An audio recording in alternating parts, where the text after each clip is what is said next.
Are you looking for extra punchy drums? The secret lies in the bleed. When I say the secret lies in the bleed, I mean reducing the bleed. When we record acoustic drums, you're often getting bleed or the sound of other drums in the microphone for one specific. Most notably, maybe hearing some snare drum in your kick microphone or hearing the toms in the snare, the hi-hat in the snare mic. These are all examples of bleed, sounds of other sources in the one microphone. So if you want punchier drums, you have to get rid of all of this extra noise because it's creating a lot of clutter, and that clutter just gets in the way. You want your drums to be able to have the punch, but then not flooded with extra noise. Today we're going to be using Silencer from Black Salt Audio to clean up these drums. So let's dive into the DAW. Quick disclaimer, the company sent over this plugin for the review, so you can consider this a sponsored video, but all of the opinions from this point forward are my own. Let's check this out. Okay, so like I said, we're going to be using the newest plugin from Black Salt Audio, Silencer, and here it is. If you want to skip ahead to the audio examples and find out how to get punchy drums, use the chapters down below. Right now, let's get into the controls. So when we're looking at Silencer, it works like a traditional gate. You can set your threshold. Anything below the threshold is going to get cut off. Anything that's over is going to be allowed through. But Silencer does a little bit more, and it has some built-in things under the hood that adjusts some of the parameters that you would see on a typical gate.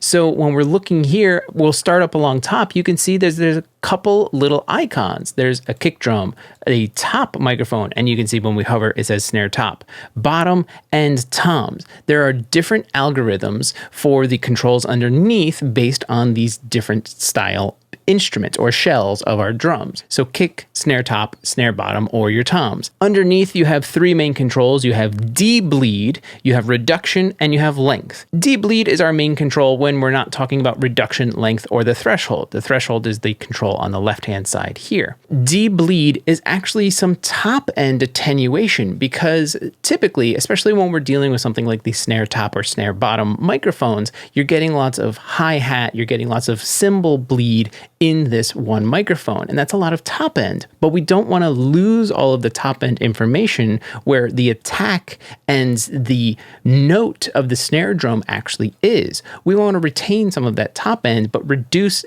the cymbals that might be coming in.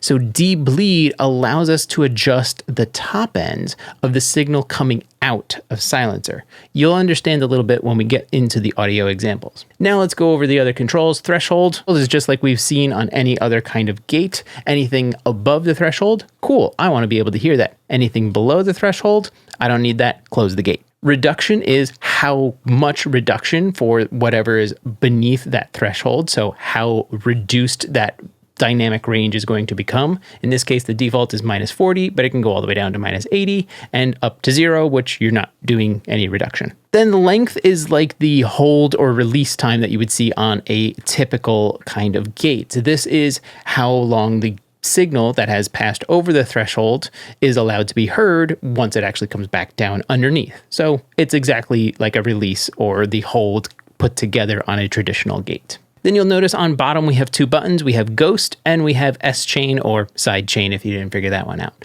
Side Chain allows you to trigger the opening of the gate from an external source. You can do this, maybe you have some MIDI triggers. You can use that to open your gate. Just send those through a sidechain and engage the sidechain on the plugin. And then Ghost Notes is it's almost like a bypass button, but not really. It allows the gate to kind of open up early, and you can automate this so that some of those ghost notes leading into some particular parts, if it's in your song, can be heard. So it's like a bypass, but it doesn't completely bypass the plugin. It just lets those ghost notes kind of come through. And the only other thing is there is an output slider on the output bar, which is the right-hand side. So if you actually need to adjust, but you're gating, so if you need to, it's there. Okay, so let's get into our audio examples. We're working with a snare drum that is a live recorded snare drum. The plugin is in bypass. Here's your raw snare.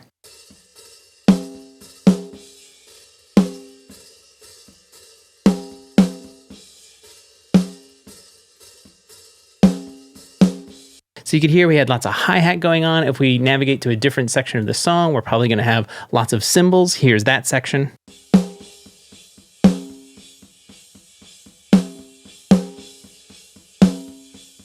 We can even hear some of the attack of the kick drum in our snare microphone. That's all the bleed, and it's information that we don't need, and it's taking away from some of the punch of this snare drum. So let's use silencer. We'll take it out of bypass, we'll activate it right now, and let's just dial in this snare drum.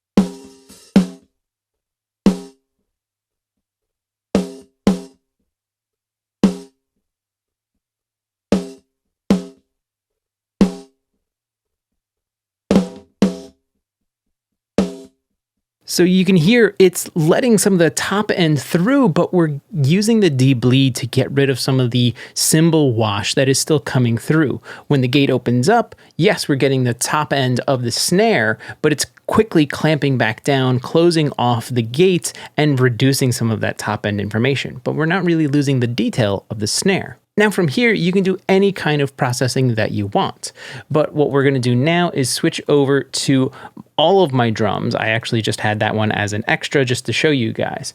And I want to highlight silencer on just my shells. So I have my kick, my snare, it's just a single snare for this one, and my 3 toms. So I'm actually just going to solo out the shells with silencer that I've already dialed in bypass on all of them. So here's just the shells, no gating, but all of my processing.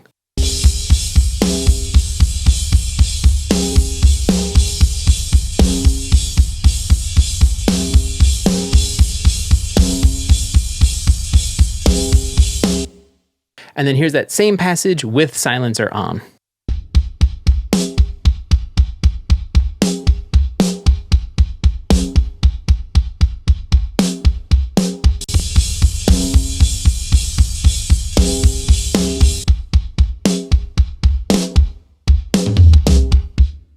So you even heard at the end there, I had the toms dialed in. Now, you're probably thinking, well, that's just the shells.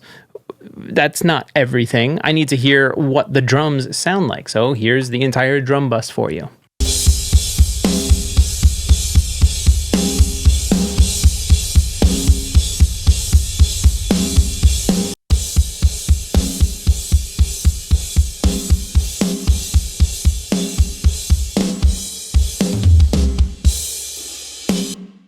And now, most importantly, listen to it in the context of everything else. I do have the vocals muted, but it's just to really showcase the drums versus all of the other instrumentation, so bass, guitars, and all of the synths and keys and things going on there, and some other production elements.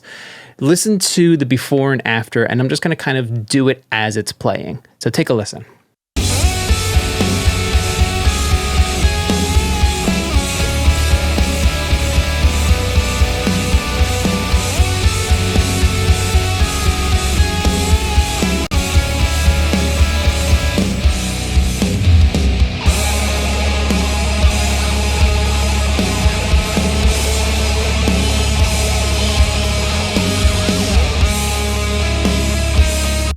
So you can see and hear that's a massive difference. We're getting so much more punch because we're not processing through everything else that we're doing in our chain, all of the extra noise that's coming through on those microphones, all of that bleed. We're not doing the processing. So we're able to clean up and make room for more elements of our mix while still retaining the punch of our drums, giving us that driving feeling, especially in that, straight kick part.